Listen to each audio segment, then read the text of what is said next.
নমস্কার বন্ধুরা, কেমন আছো তোমরা সকলে? আশা করি তোমরা সকলে খুব ভালো আছো। আর অনেক গরম পড়ে গেছে, সবাই গরমে খুব ভালো থাকো, সাবধানে থাকো, সুস্থভাবে থাকো। তো আজকে যেটা বানাবো সেটা থাম্বনেল থেকে তোমরা বুঝতেই পেরে গেছো। তো আজকে বানাচ্ছি হচ্ছে চিকেন কবিরাজি কাটলেট।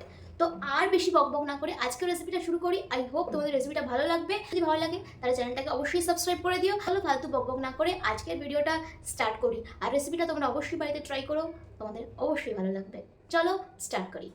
আর এই কবিরাজিটা বানানোর জন্য প্রথমে আমি চিকেনের ব্রেস্ট থেকে দেখো 4 পিস ফিলে করে নিয়েছি।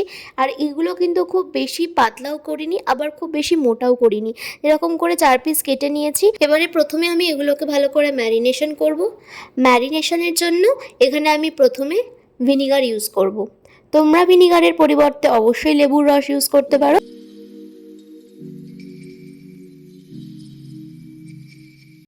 এবারে প্রথমে ভিনিগারটা দিয়ে ভালো করে এগুলোকে মিশিয়ে নিতে হবে।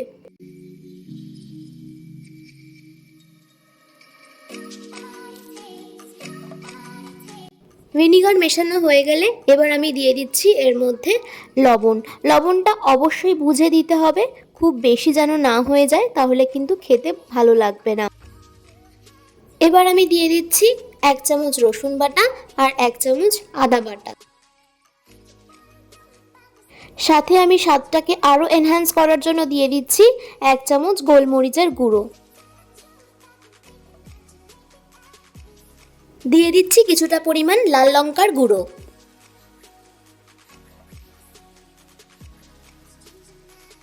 আমি আগে থেকে পুদিনা পাতা পেস্ট করে রেখেছিলাম, সেই পুদিনা পাতার পেস্টটা কিন্তু এর মধ্যে দিয়ে দিচ্ছি। যদি তোমাদের বাড়িতে পুদিনা পাতা না থাকে তাহলে তার পরিবর্তে অবশ্যই ধনে পাতা ইউজ করতে পারো।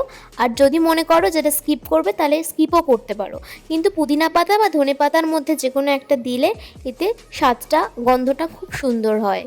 এইবার এই সবগুলো উপকরণ আমি ভালো করে এর মধ্যে মিশিয়ে নিচ্ছি।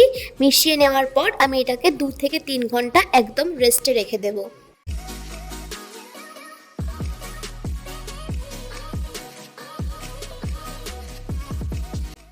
এখন আমি একটা ছোট বোল নিয়ে নিয়েছি। এই বোলটার মধ্যে আমি 2টো ডিম ফেটিয়ে নেব।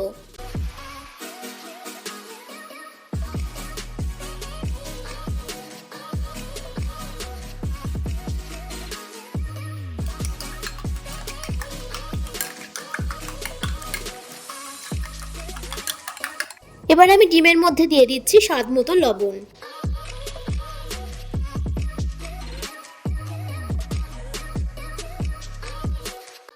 এবার আমি একটা প্লেটের মধ্যে কিছুটা পরিমাণ ময়দা নিয়ে নিয়েছি। ময়দাটা নিয়েছি কারণ এই ফিলেগুলোকে আমাকে এবার কোটিং করতে হবে।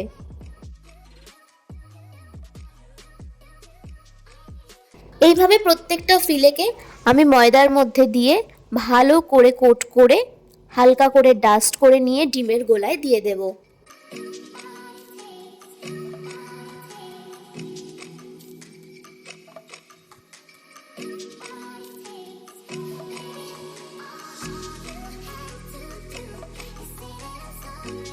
আমি আগে থেকে ব্রেড ক্রাম করে রেখেছিলাম, এগুলোকে আমি প্রত্যেকটা ব্রেড ক্রামের মধ্যে কিন্তু দিয়ে দিচ্ছি। এবারে তোমাদের বাড়িতে যদি ব্রেড ক্রাম না থাকে সেক্ষেত্রে তোমরা নিজেরা বাড়িতে তৈরি করে নিতে পারো, অথবা বিস্কুটের গুঁড়োও কিন্তু ব্যবহার করতে পারো। এইভাবে প্রত্যেকটা ফিলেকে আমি কোট করে নিচ্ছি।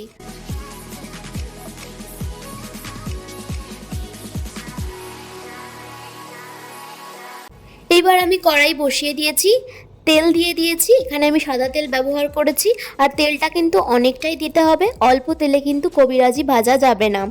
তেলটা গরম হলে আমি একটা একটা করে ফিলে ভেজে নেব।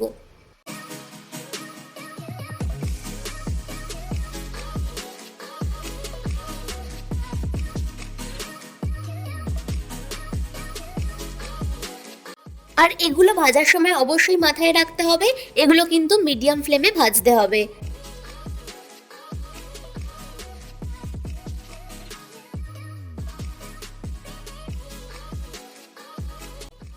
এইভাবে আমি সবকটা কাটলেট ভেজে নিচ্ছি, আর এখনো পর্যন্ত কিন্তু এগুলো কাটলেট তৈরি হয়েছে।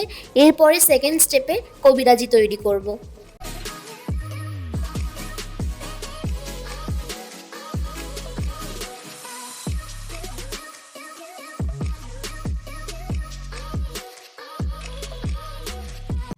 যে তেলের মধ্যে আমি কাটলেটগুলো ভাজলাম সেই তেলের মধ্যে ডিমের গোলাগুলোকে আমি এইভাবে অল্প অল্প করে ছাড়তে থাকবো। আর এটা কিন্তু অনেক বেশি তেলেই করতে হবে। আর এই কবিরাজিটা তৈরি করতে করতে একটা খুব গুরুত্বপূর্ণ কথা মনে পড়ে গেল। কবিগুরু রবীন্দ্রনাথ ঠাকুর একদিন বসন্ত কেবিনে গিয়েছিলেন এবং সেখানে গিয়ে চিকেন কাটলেট খেয়েছিলেন। তবে সেখানে চিকেন কাটলেট তার ভালো লাগেনি, সেই কারণে সেখানকার যারা কারিগররা ছিলেন তারা ভাবলেন যে কীভাবে এই রান্নাটাকে করা যায়। তো তারা অনেক এক্সপেরিমেন্ট করে এটার ওপর ডিমের একটা কোটিং করলেন, মানে এইভাবে। তো এইভাবে করার পর কবিগুরু রবীন্দ্রনাথ ঠাকুরের খেতে খুব ভালো লেগেছিল। তো সেইখান থেকে কবি খেতে রাজি হয়েছিলেন বলেই এটার নাম হচ্ছে কবিরাজি। এইবারে যে কাটলেটটা করে রেখেছিলাম সেই কাটলেটটাকে আমি আবারও ডিমের গোলায় ডোবালাম, ডিমের গোলায় ডুবিয়ে এই ডিমের মধ্যে ছেড়ে দিলাম। এরপর এই কাটলেটটার ওপরে পুরো ডিমটাকে র্যাপ করে নিলাম। আর আরেকটু ভালো করে র্যাপ করার জন্য আমি এটাকে আরেকটু ডিম দিয়ে পুরো ভালো করে র্যাপ করলাম।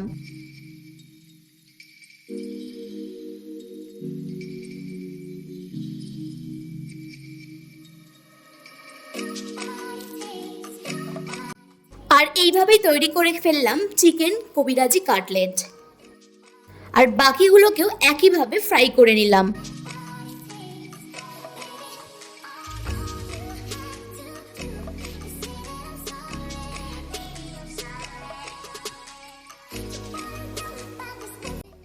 তৈরি হয়ে গেছে আমার আজকের রেসিপি চিকেন কবিরাজি কাটলেট। এইভাবে তোমরা বাড়িতে বানিয়ে খাবে, অবশ্যই তোমাদের ভালো লাগবে, এইটুকু গ্যারেন্টি দিয়ে বলতে পারি। তো আজকের রেসিপিটা এই পর্যন্তই। রেসিপিটা তোমরা বাড়িতে অবশ্যই ট্রাই করো। আর রেসিপিটা যদি তোমাদের ভালো লেগে থাকে কমেন্ট করে অবশ্যই আমাকে জানাতে ভুলো না। আর তোমাদেরকে আমি একটুখানি কেটেও দেখাচ্ছি এটা কেমন হয়েছে। দেখো বাইরের লেয়ারটা কিন্তু একেবারেই পাতলা, বাট ভেতরের যে চিকেনটা সেটা কিন্তু যথেষ্ট জুসি হয়েছে, পুরোপুরি বয়েলড হয়ে গেছে, আর একটা আলাদা ফ্লেভার আসছে। আর আমি তোমাদেরকে রিকোয়েস্ট করব একবার যে এইভাবে সেমভাবে তোমরা বাড়িতেও একবার বানিয়ে নাও আর আমাকে ঝটপট কমেন্ট করে জানাও যে তোমাদের কেমন লেগেছে। চলো আজকে এই পর্যন্তই, নেক্সট দিনকে আরও একটা ইন্টারেস্টিং রেসিপি নিয়ে তোমাদের সাথে দেখা হচ্ছে। টাটা, ততক্ষণ সবাই ভালো থাকো, সুস্থ থাকো, আর অবশ্যই সুন্দর সুন্দর খাবার বাড়িতে বানিয়ে খাও। চলো আজকের মতো আসছি।